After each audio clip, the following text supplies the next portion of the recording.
온타리오주 토론토와 필 지역은 오늘부터 방역 조치가 스테이홈에서 그레이 존으로 완화됐습니다. 캐네디언 타이어와 홈디포, 동물병원 이외의 소매 상점들은 동시 수용 인원의 25% 내에서 영업할 수 있게 됐습니다. 마트와 약국, 편의점은 50%이며 야외에선 10명까지 모일 수 있습니다. 다만 3차 유행의 불씨가 여전히 살아있다는 점을 감안해 식당과 이 미용실 등 자영업은 2주 더 기다려야 합니다. 또 종교 모임도 불허합니다. 정부는 변이 바이러스 확산으로 결코 안심할 수 없는 상황이라고 지적하며 협조를 요청했습니다. 하지만 코로나19 봉쇄 조치가 시작되면서 생계 위기에 내몰린 자영업자들은 현실을 외면한 것이라며 반발했습니다. 지난해 10월 실내 영업 중단에 이어 11월부터 야외 영업이 중단되는 상황까지 벌어지자 더는 버틸 수 없다며 실내 영업 허용을 촉구하고 색깔별 권고안도 수정해야 한다고 요구했습니다. 종교계에서도 반발이 터져나왔습니다. 토마스 콜린스 토론토 카톨릭 대주교는 주류 매장엔 수십여 명이 들어가는데 종교 모임이나 장례식엔 단 10명만 허용된다며 형평성 문제를 제기했습니다. 이들은 단계적 완화엔 찬성하지만 모임 인원보다 수용 인원 비율로 제한하는 등 보다 공평한 지침을 정부에 요청했습니다. 1년 넘게 이어지는 코로나 팬데믹에서 반복되는 락다운 연장에 따른 해법이 필요해 보입니다.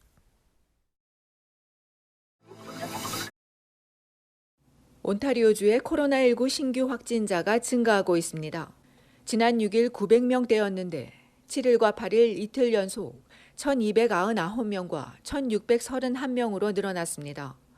하루 환자가 1,600명을 넘기기는 2월 5일 이후 처음입니다. 오늘 스테이앳홈 명령이 해제되는 토론토와 필 지역에서 절반이 넘는 확진자들이 쏟아졌습니다. 토론토에서는 전날보다 239명 증가한 568명이 나왔고 필 지역도 130명 늘어난 322명이며 6지역에선 119명이 나왔습니다. 어제 사망한 10명을 포함해 지난 주말 사흘 동안 31명이 희생됐습니다.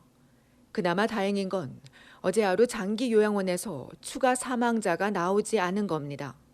이런 가운데 이번 주 온주에서 아스트라제네카 백신 접종이 시작되는데 1차로 토론토와 킹스턴, 윈저에 있는 약국 300곳에서 시범 운영합니다. 60세에서 64세 사이가 대상으로 예약 웹사이트가 열리면 예약 후 접종받으면 되고 접종 후에는 15분간 머무르며 이상 반응을 확인해야 합니다. 이 밖에 토론토시는 제각각이던 백신 접종 사전 등록 사이트를 한 곳에 모았습니다.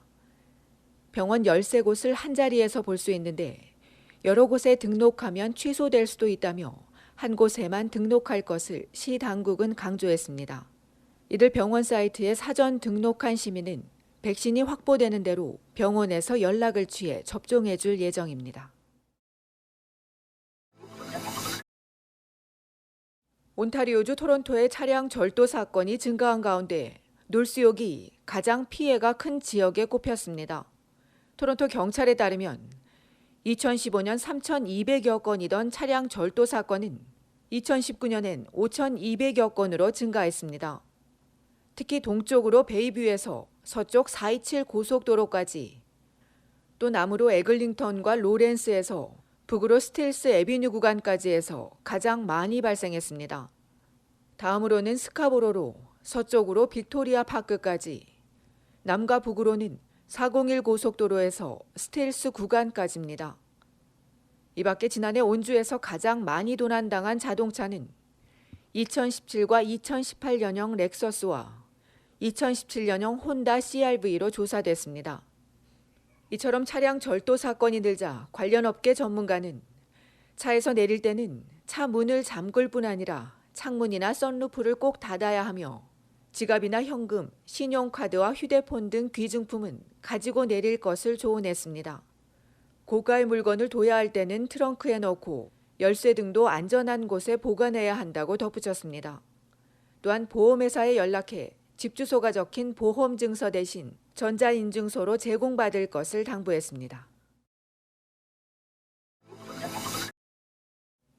오늘부터 브리티시 컬럼비아주 밴쿠버와 프레이저 지역에서 90세 이상 시니어 접종 예약이 시작됐습니다. 선샤인 코스트와 휘슬러 등은 80세 이상도 가능합니다. 접종 대상자는 각 지역 보건당국이 운영하는 콜센터나 웹사이트에서 예약하면 됩니다. 예약 시에는 이름과 생년월일, 우편번호와 연락처, 이메일과 개인 의료번호를 확인하며 마지막에 있는 개인 의료번호가 없어도 백신은 맞을 수 있습니다. 여기서 개인 의료번호는 운전면허증이나 BC 서비스 카드, 케어카드 뒷면에서 확인할 수 있습니다. 본인이나 배우자, 가족이 전화를 하면 기본 사항을 확인한 뒤 접종 시간을 예약하고 이후 확인 문자나 이메일을 받게 됩니다. 백신은 3월 15일부터 맞을 수 있습니다. 접종소는 버나비에 2곳, 코키틀람 1곳, 서리 4곳입니다. BC주에서는 접종소에 따라 드라이브 스루 접종을 선택할 수 있으며 보다 자세한 내용은 각 지역 보건당국 웹사이트에서 확인할 수 있습니다. 이 밖에 85세 이상은 다음 주부터 예약할 수 있습니다. 오늘 콜센터와 웹사이트가 오픈되자 신청자가 한꺼번에 몰리면서 전화와 웹사이트가 마비되기도 했습니다. 이처럼 백신 접종이 시작되자 앞서 정부는 전화 사기를 경고하며 접종을 예약할 때는 심번호나 운전면허증, 신용카드나 은행 정보를 절대 묻지 않는다며 주의할 것을 당부했습니다. 한편 BC에서는 지난주 금요일 634명이 새로 확진 판정을 받았고 4명이 추가 사망했습니다.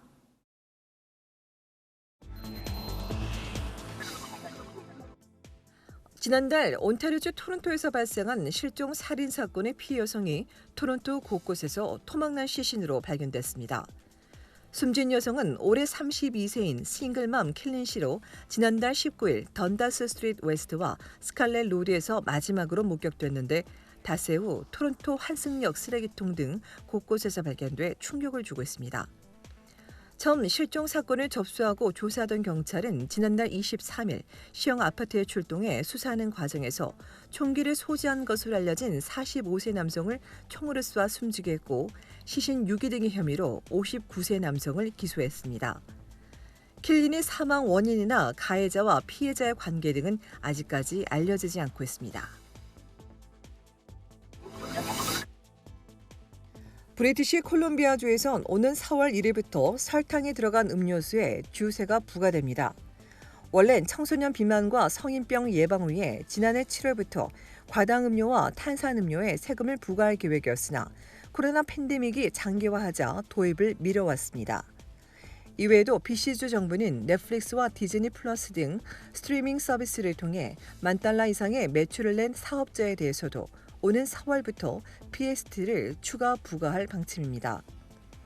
이와 유사한 크레이브와 애플 TV 플러스, 아마존 프라임 비디오 등은 오프라인 매장을 운영하며 세금을 내고 있습니다.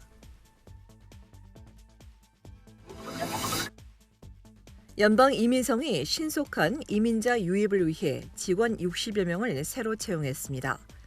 이민성은 가족 초청 이민 신청서를 빠르게 처리하기 위해 노바스코시아주 시드니에 있는 이민 서류 심사 사무소에 직원 62명을 추가 채용했다고 밝혔습니다. 지난해 코로나 팬데믹으로 인해 이민자 수용 목표의 60%에 그친 이민성은 올해는 더 많은 이민자를 유입한다는 목표 아래 직원을 늘리고 거리두기가 가능할 정도로 사무실을 확장해 재택 근무하던 직원들을 출근할 수 있도록 조치했습니다.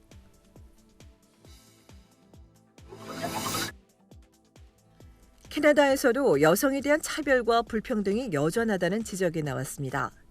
오늘 세계 여성의 날을 맞아 캐나다 연구협회가 설문조사한 결과 응답자의 63%는 남녀 불평등이 심각하다고 응답했는데 특히 여성의 경우 73%가 남성 응답자는 57%가 불평등이 심각하다고 답해 남성보다 여성들이 더 심각하게 성차별을 체감하는 것으로 나왔습니다. 여성 응답자는 가정은 물론 사회, 정치, 스포츠 분야에서도 불평등이 크게 좁혀지지 않고 있고 직장에선 불평등이 임금 격차로 이어지고 이 사회의 여성 비율도 매우 낮다며 부당한 격차를 줄이기 위해 여성 경영진 할당제나 여성 공직자 할당제 등을 의무 도입하는 등 지속적인 변화를 추진해 나가야 한다고 강조했습니다.